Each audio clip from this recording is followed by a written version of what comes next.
नमस्कार। और कैसे हैं आप सब। मेरे मन्नू परी ड्रीम चैनल में आपका हार्दिक स्वागत है। और आज का जो हमारा विषय हम बात करेंगे कि रामायण भी अपने घर है और महाभारत भी अपने घर है। जी हाँ। और आज इन दोनों ही चीज़ों का मतलब आपको मैं बहुत ही इजीली तरीके से समझाऊंगी। देखिए, वक्त बहुत ज़्यादा बदल चुका है, ये कोई कहने की बात नहीं है। ज़्यादातर सभी लोग जानते हैं कि वक्त बहुत तेज़ी से बदल चुका है। और इन कई सालों में वक्त बहुत ज़्यादा बदला है। ठीक है। हमारे तक अगर मैं बात करूं कि हमारे तक जो वक्त था वो कुछ और था, लेकिन हमारे से अब जो हमारे बच्चों का जो अब वक्त आया है, इसमें बड़ी तेज़ी से परिवर्तन देखा जा रहा है। ये चीज़ आप भी अंदाज़ा लगा सकते हैं। अब मैंने आपसे ये बात क्यों कही कि रामायण भी हमारे घर है और महाभारत भी हमारे घर है। ये मैंने बात कही आजकल की जनरेशन के ऊपर, आजकल के बच्चों के ऊपर, जो वक्त आज का चल रहा है उसके ऊपर। पहले महाभारत नहीं, सिर्फ रामायण हुआ करती थी। ठीक है।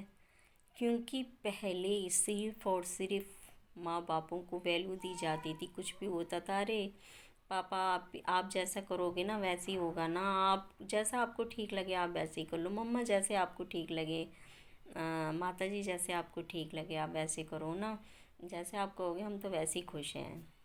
अगर माँ बाप कोई चीज़ ला के देते थे, ओहो पापा कितनी प्यारी चीज़ लेके आए हो आप खरीद के, बड़ा मज़ा आ गया, बहुत अच्छे लग रहे हैं पापा, मम्मी बहुत अच्छी लग रही है हमें ये चीज़, आपने कितनी अच्छी चीज़ बनाई खाने के लिए। कुछ भी माँ बना देती थी, बड़े शौक़ से खाते थे। कभी ये शिकायत नहीं होती थी, कभी ये नहीं होता था हमें ये खाना है वो खाना है, या हमें ये चाहिए वो चाहिए, कभी भी नहीं होती थी ये सब शिकायतें।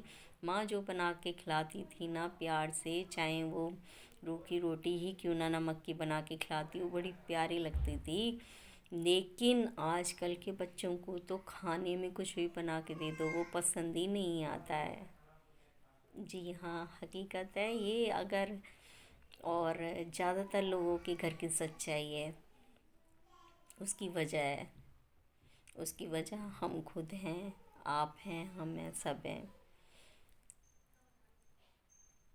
पहले में और अब में जो फ़र्क है, पहले के जो पेरेंट्स थे वो कभी बच्चों से कुछ उस तरीके की हर चीज़ को पर्दे में रखा करते थे। पर्दे में रहने की चीज़ हमेशा पर्दे में रखी जाए, वो अच्छी होती है। देखिए, इसमें कई लोग मुझे हमेशा बोलते हैं कि मैडम आप कौन से ज़माने में जी रहे हो, आप बहुत पुराने ज़माने की बात कर रहे हो, अब वो वक्त कहाँ है। वक्त आगे बढ़ता है, वक्त बढ़ना चाहिए, मैं कभी वक्त के खिलाफ नहीं हूँ। लेकिन संस्कार संस्कार बदल जाएं ऐसा नहीं हो सकता। क्योंकि जो लोग संस्कार पे जी रहे हैं, जिन लोगों के खून में कण कण में संस्कार बसते हैं ना अपने बड़े बुज़ुर्गों के, वो इस बात को कैसे इग्नोर कर सकते हैं। आजकल के बच्चे अपने परिवार को देख के नहीं, आजकल के बच्चे बाहरी दुनिया को देख के चलते हैं। आजकल के बच्चे माँ बापों की सोच, जो माँ बाप उनके लिए कुछ भी कर रहे हैं दिन रात मेहनत करके, बाप पूरे दिन मेहनत करके जाता है, बच्चे कभी ये नहीं पूछते कि पापा आप पूरे दिन मेहनत करके आए हो, लाओ आपके पैर दबा दूँ। अरे बाप का कलेजा तो ऐसे ही ठंडा हो जाएगा अगर आप पैर दबाने की छोड़ अगर 2 मिनट बैठ के बोलोगे पापा आज आप थक गए हो, लाओ आपके पैर दबा दूँ, कौन सा वो दबा ही लेंगे। क्योंकि बाप और माँ ही एक ऐसे होते हैं जो बच्चे के लिए इस धरती पर भगवान होते हैं। तो कभी भी अपने माँ बाप का दिल ना दुखाएं। और रामायण और महाभारत की जो मैंने बात कही थी, देखिए इसमें आजकल देखा जा रहा है कि मैं माँ बाप की इस समय बात कहूँगी कि वो जो भी कर रहे हैं अगर प्यार से वो मान लें कि हाँ ठीक है बेटा, जो आपको अच्छा लग रहा है हम उसमें खुश हैं, चाहे वो उनकी खुशी है या नहीं है।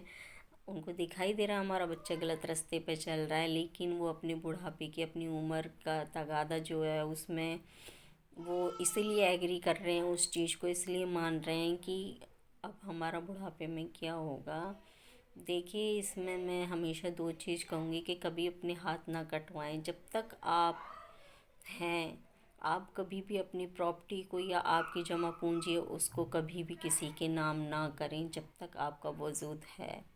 ठीक है, बहुत से पेरेंट्स गलती कर देते हैं कि वसीयत कर देते हैं या नाम कर देते हैं और उन उसके बाद में फिर वो मारे मारे फिरते हैं। तो अपनी सेविंग बचा के रखें, क्योंकि रामायण सबसे पहले मैं महाभारत को ही ले लेती हूँ कि अगर वो बच्चों का विरोध करते हैं तो या तो बच्चे उनको बाहर निकाल देते हैं या फिर उनको ही अपनी इज्जत की खातिर चुपचाप घर से बाहर जाना पड़ जाता है।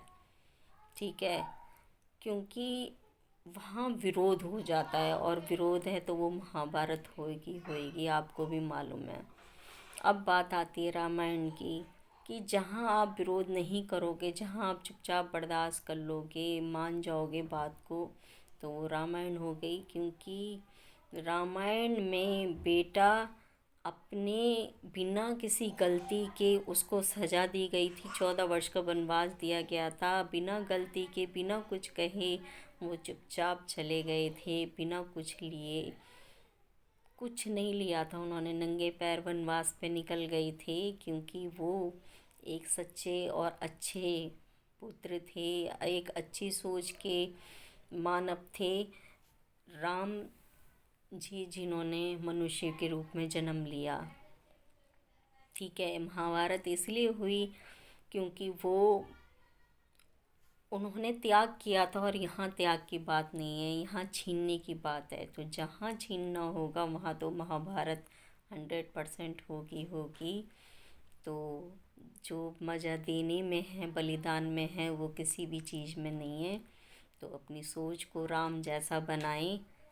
ठीक है, इसीलिए ताकि हमेशा घर के अंदर रामायण ही रहे और राम जी सीता के साथ हमेशा आपके घर में विराजमान रहें। क्योंकि जहाँ राम है वहीं पे हनुमान है और कष्ट वही हमेशा ताड़ते हैं। तो अपनी सोच को पॉजिटिव बनाएं, खुश रहें, हंसते रहें, मुस्कुराते रहें। मैं मिलती हूँ नेक्स्ट वीडियो में, जब तक के लिए नमस्कार।